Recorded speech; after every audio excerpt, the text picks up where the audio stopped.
Now, when we have issues of climate change, that means that the products that we use no longer have value or as they used to have. But also, when we talk about climate change, it does not just go into the economics of the product. It goes to how we live as human beings. It changes dramatically. Okay. You know? Now, Botswana Society for Human Development, why is there, from your perspective, why specific focus on the rights of those living with disabilities as far as climate change is concerned? Well, if you would have to think about it, right now, the differently abled individuals, they are people that are living in a completely different world to the one that we live already. And therefore, we do not have the means in order for us to assist where it is possible. If we look into issues like people that are from the albinism community, they, when we talk about issues like the extreme weather that they face, those that unfortunately in these desolate areas, they do not have the means for them to buy the sunblocks, the sunscreens and everything. So therefore it's quite important that when we help these people, we're able to bring in policies, we're able to bring in infrastructures to support them. You know? Okay. It's interesting that you speak about policies and infrastructure. Let's just talk about from a social perspective and an economic perspective as well, how it is important that when we come up with policies like you are saying, we're able to speak to these as far as the different groups within those that are disabled ought to be impacted. Well, how does this, can you repeat the question? Okay. Basically, we talk about people with disabilities as if it's a monolithic group. And yet we know there's various forms of being disabled. Yes. So when we speak of the impact that is there as a result of climate change, what is it that we ought to do to really, I mean, I'm piggybanking on you picked a specific group here, and yet there are various groups. Yes. What is it that we ought to do to really speak to life situations of the various groups within this collective group that we talk of? Yeah, when you look into it, honestly, we need to encourage a representative, or we need to include them in Parliament, and then we also have to include them also in these climate change dialogues, as well as these engagements, like we're doing with our event on the 1st of June. We also have to make sure that they have a say, or rather, they have a strategic input in these policies that are given. Okay. If we take again the context of Botswana, we recently had rain over a period of time, and some roads had to be temporarily closed. For example, we have situations where there's wildfires, for example, and we are told all of these are happening as a result of climate change. But specifically, how do these impact the lives of the group, the specific group that we're talking of, those living with disabilities, or as you're saying, the differently abled individuals? Well, it's quite hard, honestly, for them, because as I've noted before, again, the economics of the products, you find that most of them, like the people that are, or the individuals that are their mobility is impaired, you find that the wheelchair that we have can only work on dry land, and it's quite hard for them, you know, in case of floods, yeah. Okay. Now let's talk again. You talk about the land from an infrastructure perspective. What is it that we ought to be are aware of. I mean, quite often when we talk about this, we always look into government. Is there policy? Is there framework? What is government doing? But generally, as a country, including the private sector, from an infrastructure perspective, where are we in ensuring that as we talk to climate change issues and the impact of, but how we roll out infrastructure, for example, speaks to the very issues that you are talking to, like the wheelchair itself. Is it able to move in specific areas? Mm-hmm. Well, as individuals now, I believe this is the point in time where we have to look into this as product designers as Botswana, to now devise ways that are beneficial, not only to a naturally abled person, but also those that are differently abled, you know what I mean? Do we have hearing aids that are able to work during natural disasters? Do we have visual aids that are able to do that also? So it's quite important that you realize that as individuals we also have to play a part. You know, the stigma also involved, you know, and as individuals we also have to play a part now where we look into ways of helping them with mental dialogues and also. Okay. I think as a country we've got a National Disaster Office, I believe.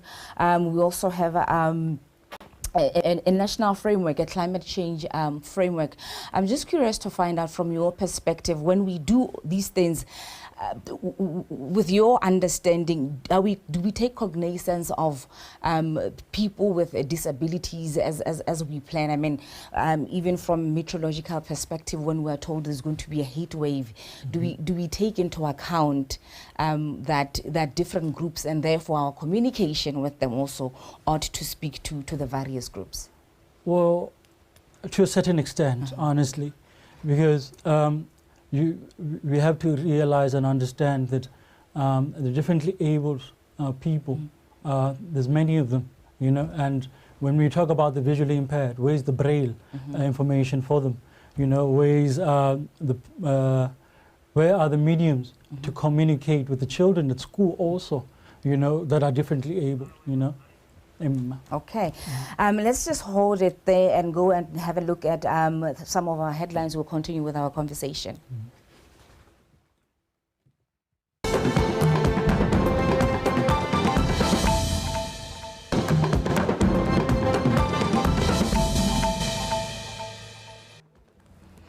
Ofisi e lomaganyang ditiro tsa ga tautona tsa peeletso ya re e tla itebaganya le dikgoreletsi tsa dipapadisanyo gareng ga lefatshe la Botswana le America. My role is to make sure that all the different relationships and networks and opportunities that the president has been able to put together for Botswana, my role is to make sure that that culminates in implementation on the ground. Balemi mo Afrika ba rotloediwa go ithuta thata ka mebue ba lemang mo go yone. Ga ba bantsi ba ba neng ba na le tumelo mo menontshaneng ba ntse ba lema hela yaka ba itse gore na ra gasa hela mme re ntsha dijo re ntsha dikgitsi mme ka ntle ga ba ntse mo go lekanyeng go ithalla ba ba bolelwa go leng makaditselana le go dirisa menontsane go ka ntsha dikgitsi di seng ka sepe mo hektareng tsone o se ka wa di bona. So thutuetso e tshwanetse gore e nne teng. Mo go tsa metshameko lekgotla la Botswana Football Association le tshegetsa ithutuntsho ya bakatisi ba ba tshwara dino ba bomme. They are trying a lot. We have introduced them to all the basics of safe hands, goalkeeping, how to handle the ball, the W shape, scooping, and the cup, and even catching high balls.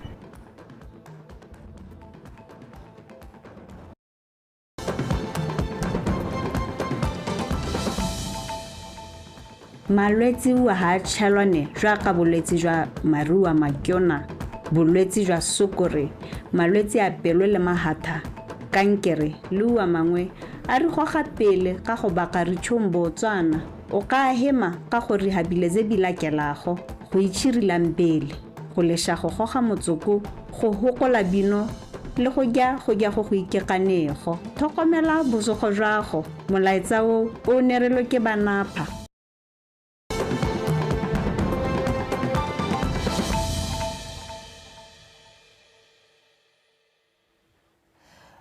We continue our conversation with Kennedy Van Zyl, speaking about climate change and how it impacts the people living with disabilities, or as he says, those that are differently abled. Now, let's just talk. We've talked about some of the challenges that are there. What then is it that you, as far as your organization is concerned, that we ought to do as a nation, that we ought to do from a policy perspective and surely from a legislation perspective to ensure that we mitigate some of these challenges? If we, as Botswana Society for Human Development, if we continue with what we've already been doing, which is raising awareness and I believe we are able to come to a point of implementation and to grow, not only by ourselves, but to also bring in other individuals that are differently abled, NGOs, trusts, and other organizations, so that we can have a collective effort towards bringing information or knowledge, as well as tools for the differently abled communities to be able to, be able to adapt and mitigate the impacts of climate change, and also for them to be resilient and as well as be a bit social inclusive. Okay, I think it's quite interesting that you are here speaking for people with disabilities. From all the literature that I could find, there's climate change, and then you'd see somewhere they talk about gender. There's climate change, and then you see somewhere when they talk about young people. But hardly do you come across people living with disabilities. But there's a lot of work, and there's a lot of workshops that are done around gender, around young people. What do you suppose that is? And I'm talking because your center is about human development, not just facing one specific group, but why is it that there's a bias towards some groups and this particular group is sort of neglected?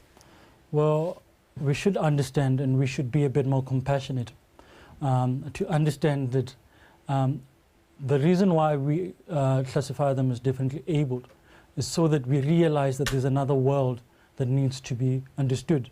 It's not as if the people are biased, and truly some are. It's just a matter of them not understanding and them not being willing to grow out of the comfort zone to understand. And hence why our president brought the issue of mindset change, so that we're able to understand in depth what we're able to do and how we can be able to help them and how they can actually bring change to the country themselves, because they are abled people. They are people that can come up with beautiful ideas that can take us very far as a country. Okay.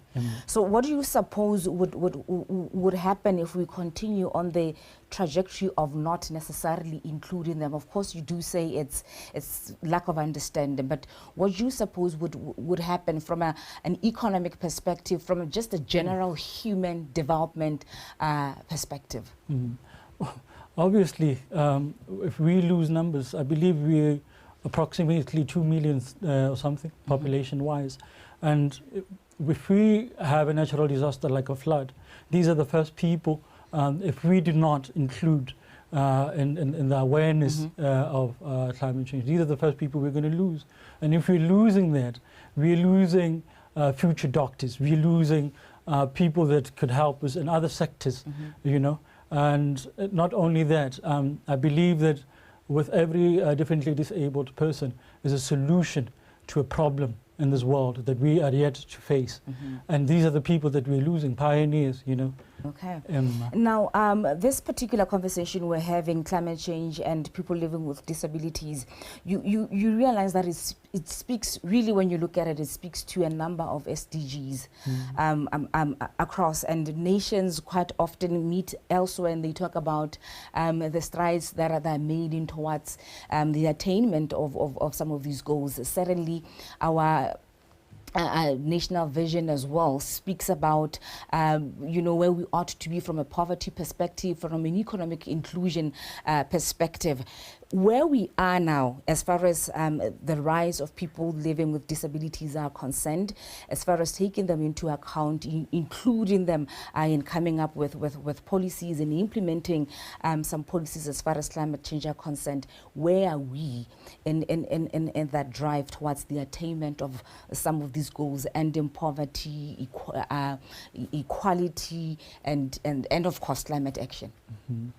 Well, if you actually look into where we are today, in the literal sense, we're suffering a drought right now, and most of the arable farmers in our country have not been able to reach the targets that were set for Temalototlo, you know, and you would say climate change to a certain point deters the SDGs, and the more we neglect the inclusion of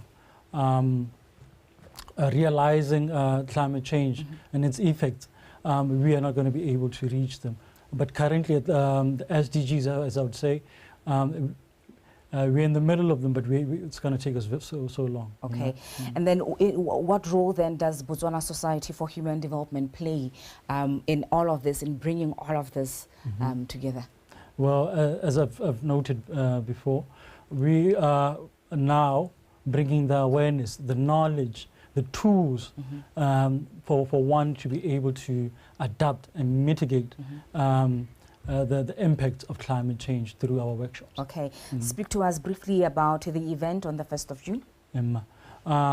This event is an event themed our goal to 2030, unpacking challenges and solutions of disability and climate change nexus. It's going to be held at UB on the 1st of June. It's going to bring together individuals that are differently abled. It's going to bring in companies, it's going to bring in trusts, it's going to bring in organizations to come together, to be able to empower the people or the community that is differently abled, to be able to, you know, adapt and mitigate the impact of climate change, but to also help them to be a bit more resilient and to be socially inclusive. Okay. Thank you so much, Mr. Kennedy Van Sale, speaking to us about climate change and the impact it has on those living with disabilities or those that are ably or differently abled. Of course, coming to speaking to us from Botswana Society for Human Development. I do believe that at the top of the hour, Ulibile Samoka will be joining us to give us the 7 o'clock news.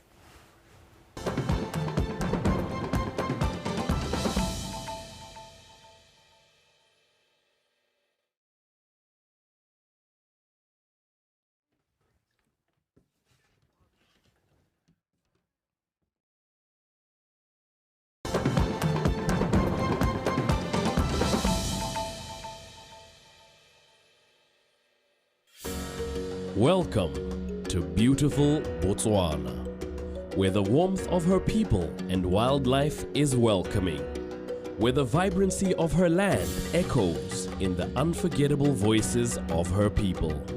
Come and see Botswana in her splendor, a place to live, work, and invest. Botswana, our pride, your destination.